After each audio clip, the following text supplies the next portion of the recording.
Om Sri Sai Ram. Bhagavatha Vahini, Chapter-12. The Kali age dawns. Krishna's living marks the beginning of the Kali age. Sahadeva, who had been silent so long, approached Bhima and said, "Calm yourself, don't get excited. Remember the reply Krishna gave Dhritarashtra that day in the open assembly when he proceeded there to negotiate peace between us." Bhima said, when Krishna was questioned in Dhritarashtra's court by Duryodhana, Dushasana and others as to why he should intercede in the family disputes of the Kauravas and Pandavas and favor one section more than another, as if the Pandavas were nearer to kin to him than the Kauravas. What did the Lord reply? Remind yourselves of that reply now. Picture that scene before your eyes, pacing up and down like a lion cub. He roared, "What did you say? Are the Kauravas as near to me as the Pandavas? No. They can never be on the same level. Listen, I shall tell you of the kinship that binds me to the Pandavas. For this body of mine, Dharmaraja is as the trunk, and Nakula and Sahadeva are as the 2 feet. For the body constituted like this, Krishna is the heart. The limbs act on the strength of the heart. Without it, they are lifeless." What does that declaration mean to us? It means we Pandavas will be lifeless because the heart has gone out of action. We are to meet dissolution. The Lord, who is time incarnate, is striving to merge us into Himself, who have to be ready to answer His call. This is proof enough that the Kali age has come. The day Krishna left this world, the doors of the Dwapara age closed and the gates of Kali opened. Otherwise, how could these evil forces and wicked minds roam about unchecked? Can Arjuna, who never forgets the ritual formulae for each divine arrow sent from his bow, even when the battle is raging most ferociously and fast, can he ever forget them in the direct crisis of the barbarian attack on that convoy of women and children? Certainly, the time spirit of the Kali age caused this dire calamity. Nakula also joined at this stage. "Brothers, the eastern sky reveals approaching dawn. Let's inform the queens and our revered mother of these developments. Let us decide the next step without delay. The body won't be dissolved immediately after the breath leaves, right? Of course, life went out of us the moment Krishna left, but the limbs will be worn for a little while. We have to reach Krishna's presence today or tomorrow. Let us not waste time in grief and anguish. Instead, let us think of the path we have to tread next and prepare for that journey." Everyone agreed with this suggestion, so full of wise detachment. There was some anxiety about how the news would affect Draupadi, Subhadra and the aged mother. But they ignored that anxiety and decided to communicate the news. For when the Lord Himself has left, why should anyone be anxious about what might happen to anyone else? The brothers resolved that Dharmaraja, the eldest, should go to the mother. That was the proper course, they thought. Kunti worries and waits for Arjuna's visit. Joy consumes time more quickly than grief does. When men are in joy, time passes fast. When in grief, it moves slowly. Grief is heavy, like a mountain range. It is like the final flood. Though the capital city of Dharmaraja was Indraprastha, the ancestral throne was still at Hastinapura, because that place had lost its other glories when the Mahabharata battle carried away the princes of the royal line and all senior scions. Therefore, Dharmaraja was spending some months at Indraprastha and the other remaining part of the year at Hastinapura. Unaware of this, Arjuna had gone to Indraprastha.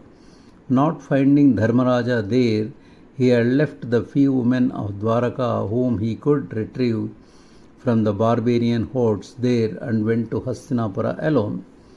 One solitary Yadava was there, a grandson of Krishna named Vajra, the only survivor of the male population of Dwaraka. Poor Vajra had no mind to show his face to others, for he was so ashamed at having survived. He was so miserable at the death of all the rest that he hid himself in a dark room and sulked all the time, gloomy and alone. The Queen Mother Kunti Devi learned from a maid that Arjuna had arrived within a short time after his arrival. She kept vigil the entire night, expecting Arjuna to rush to her and tell her the news from Dwaraka. She kept the lamps burning and refused to go to sleep. Whenever the slightest noise of footsteps reached her ears, she rose in joy that Arjuna had come, uttering the words, "O son, I am glad you came. What is the news?" When no answer came, she called her maid and asked, "What is the matter? Didn't you tell me that Arjuna had arrived from Dwaraka? Why has not he come to me yet? You must have been mistaken. You must have seen someone else arriving and mistaken him for Arjuna. If he had come, surely he would have been here immediately." Thus Kunti spent a sleepless night between expectation and disappointment. Day dawned, everyone was getting busy with their assignment.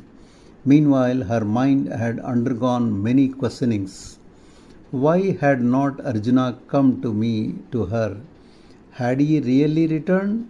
Was he kept away by some urgent political problem that had to be discussed among the brothers until the small hours of the night? Or was he so tired by travel that he resolved to see his mother early next day instead of the same night? Or had some crisis developed in Dwaraka for which Krishna directed him to consult Dharmaraja urgently and bring him his reaction and solution? Had he forgotten his duty to his mother in the confusion of these crises? Of course, he would come when the day has dawned, she finally told herself. So, she rose even when darkness still enveloped the earth. She bathed and put on new clothes and got ready to receive her son. Just then, another doubt arose in her mind and agitated her.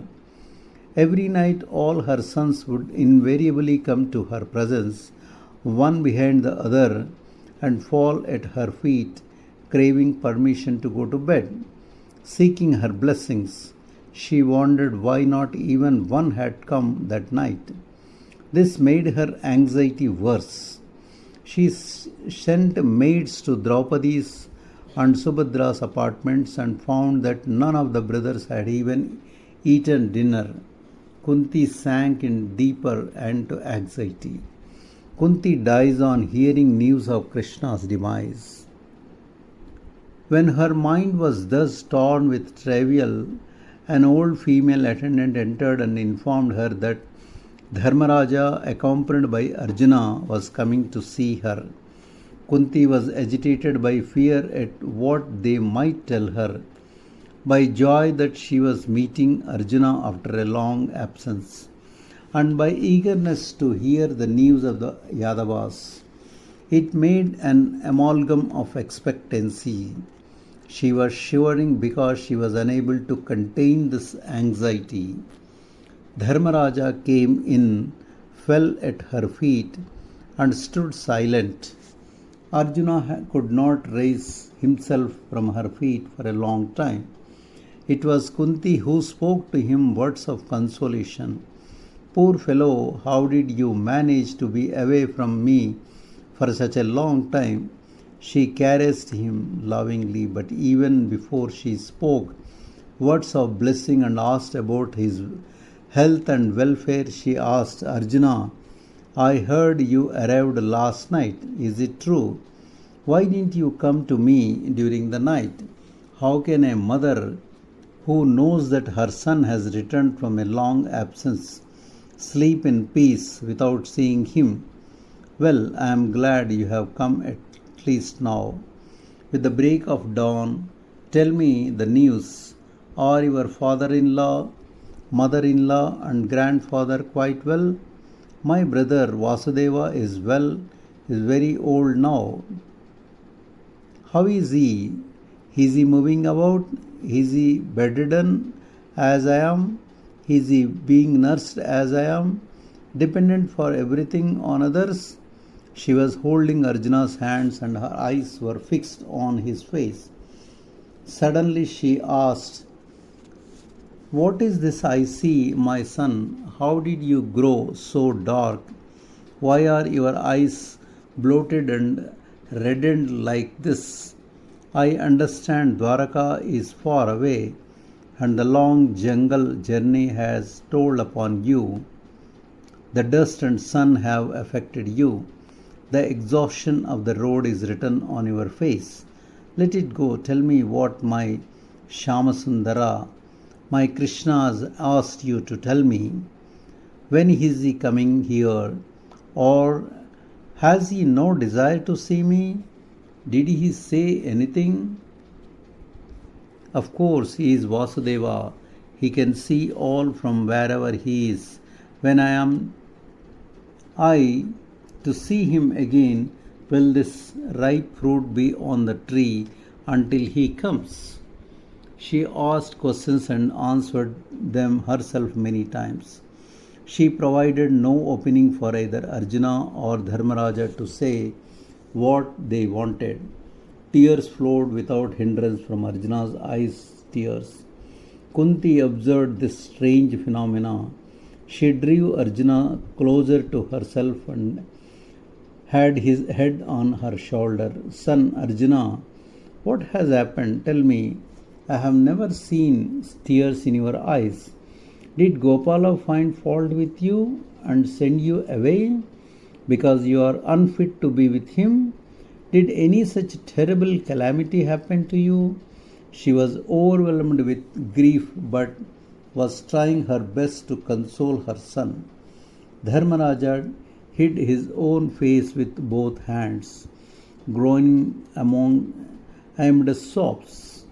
Mother, you speak of your Vasudeva still. It is 10 days since he left us. He has gone to his own place. All the Yadavas have died. Even as he was speaking, Kunti opened her eyes wide and asking, What my Gopala, my Nandanandana, the treasure of my heart, has he widowed the earth? O Krishna, Krishna, and as if going to seek him that very moment, she passed away. Jai Sai Ram.